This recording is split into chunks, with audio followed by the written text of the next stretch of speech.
It's like PPPD is still in me, but it's like low down and I've pushed it down, but occasionally it'll pop back up and be like, hey, here to haunt you.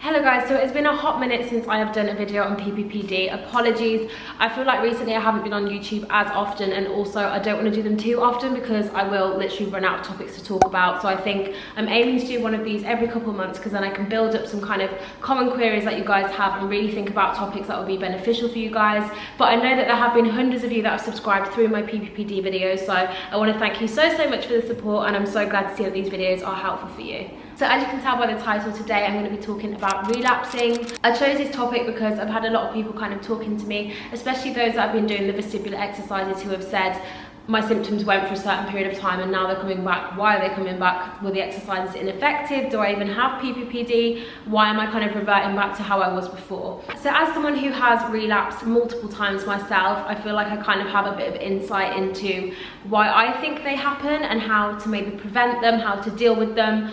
And I know that they are quite annoying because obviously you spend all your time and energy into getting better, and you assume that once you get there you'll always be 100% fine. But I remember when I first looked up PPPD to see if you could kind of fully get rid of it. To be fair, it was quite vague. It kind of didn't give a yes or no answer. It was more, with PPPD you might have it forever, but as long as you can control the symptoms it's not really going to affect your quality of life, which I would agree with based on my own relapses and the facts that I feel like I do still have. It's like PPPD is still in me, but it's like low down and I've pushed it down, but occasionally it'll pop back up and be like, hey, here to haunt you. So for those of you that haven't watched my previous videos or have forgotten, I'd say it took me about 7 or 8 months to kind of heal from PPPD and see the full effects of the vestibular exercises. And then I'd say after maybe like 3 or 4, I started to see the mild improvement, so I'd stop having the flare-ups as much, so it would just kind of be a leveled out 70% dizziness, rather than having weeks where it was like I can't get to the toilet, I can't walk, I can't leave the house. And also my other symptoms went too, so like my nausea and my head pressure, they went quite soon on, but the dizziness itself definitely did linger. So I think it was literally last March, so March 2020, that I felt normal, and I was like, wow, I'm in these crazy places and I just feel fine. Like, it's weird, I'm not used to this. Kind of expected to have symptoms. But as we got to the winter / autumn of 2020, so probably like 4 to 6 months later, I started to notice that my dizziness was coming back and my balance issues were coming back. So for a lot of people that have PPPD, they struggle walking because they feel like a sensation where they're being pushed by someone to one side, and that did come back. One of the worst symptoms there is, like I really hate it. And I was actually thinking, why is this happening? Like, I thought I'd got over it. I'd stopped my exercises back in the March because I was thinking I don't need to do them anymore because it's gone. But I actually think this is one of the key things. Even when your dizziness has gone, try and carry on doing the exercises. Obviously you don't have to do them as much, but just do a kind of lower intensity version, because the main thing that I've learned out of this whole relapsing thing is that your body learns something, it gets used to it, but once you kind of stop doing it, your body can easily revert to old ways, and maybe not necessarily to the same extent. So I feel like my flare-ups have never been as bad as they used to be, but your body still remembers the symptoms. If your body's not being stimulated and you're not doing these exercises, it will soon forget what you taught it.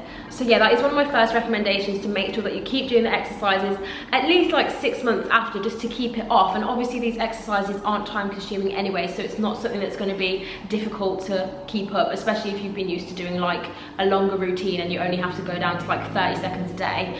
It's very worth it just to make sure that your symptoms do stay off once they go.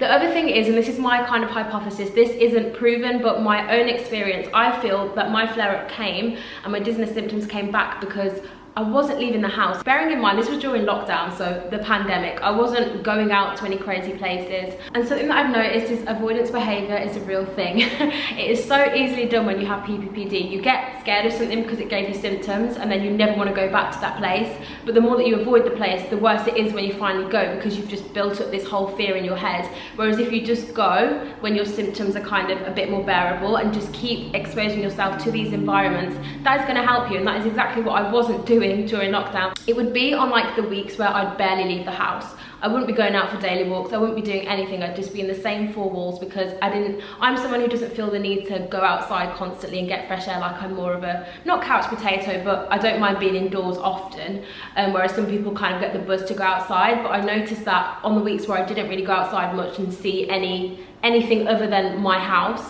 that's when the symptoms were really bad, and when I would go on a walk, it would be nearly unbearable. All my dizziness issues would come back, my balance issues would come back. I'd have to link my mum's arm going on walks, literally just like a 10-minute walk. It would be nearly impossible. So yeah, I do believe that is because my body kind of forgot what the outside looks like and just how to kind of take in stimuli. My light sensitivity got flipping dreadful. I felt like I was being blinded because I wasn't going outside much, so even my eyes just weren't adjusting to anything. So I think hiding yourself away from stimulants, so like, you know, busy environments, going outside, just different environments, it's probably going to make your symptoms worse.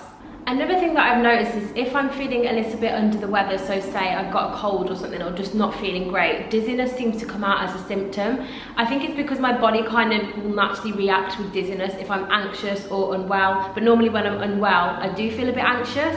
I think that is one of the most annoying things, and it's something that a lot of people ask me because it is so closely linked with anxiety. If you've still got anxiety, you can still get dizzy because it is a normal symptom of anxiety, except PPPD just manifests ridiculously and then your whole life is dizziness. But I feel like when people recover and then they feel a bit of dizziness, they're like, crap, it's coming back. But dizziness can be like in normal anxiety sufferers that don't have PPPD, so do keep that in mind. But I think because my body's so familiar with dizziness, that's just how it presents stress in a way. So even now, if I'm quite anxious, I will feel a bit lightheaded or dizzy or just need to get some air.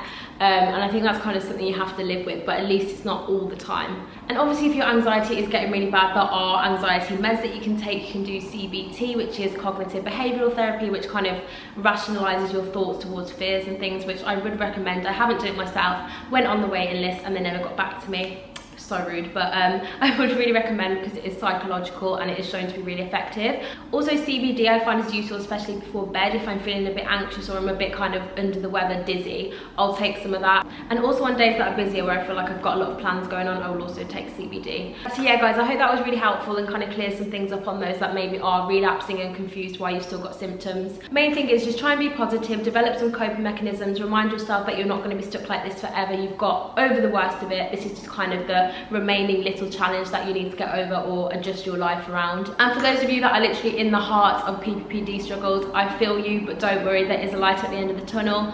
I feel like I can do the majority of normal life things again. When you look back 2-3 years ago, it was a struggle. Like I didn't think I was gonna ever get back to normal. So stay hopeful, stay positive, and as always, my Instagram DMs are open at Style by Meg. Also give me a follow. But yeah, keep firing me your questions, fire them in the comments too, because it helps my videos out, and I will hopefully do another one in the next couple of months. And don't forget to subscribe if you haven't already, and click the bell to be notified every single time I post, and I will catch you in the next one. Bye guys.